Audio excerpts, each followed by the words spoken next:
É o médio que segura o jogo, que constrói, que resolve problemas e encontra soluções. Numa palavra, polivalente. Rui Pires viveu os últimos meses da época passada no Futebol Clube do Porto B e conquista um espaço que pretende manter. Como todos os outros jogadores, quer é jogar, ter os seus minutos, conseguir os seus objetivos e não vou fugir à regra, vou lutar para conseguir o meu lugar. É muito difícil conseguir um lugar neste Futebol Clube do Porto B? Sim, no Futebol Clube do Porto é sempre difícil, tem que se trabalhar e nunca parar de lutar. A concorrência é forte, muito por força dos talentos da formação que têm dado nas vistas.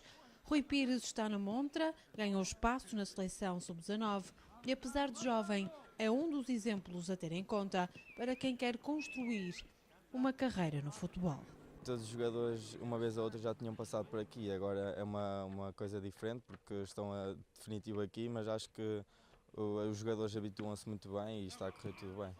Esta quarta-feira o treino foi físico e nem o sol quente fez esmorecer a vontade de todos em mostrar trabalho a António Folha, que recolheu muitos elogios do médio defensivo. A pré-época já começou, penso que há 3 semanas e acho que o Míster está a fazer um bom trabalho porque está a tentar juntar a equipa toda, está um bom ambiente, muitos jogadores já se conhecem desde há muitos anos e o ambiente está muito bom. Rui Pires promete um Futebol Clube do Porto B na máxima força e sem facilitismos no arranque do campeonato e para já o ensaio geral está a correr bem.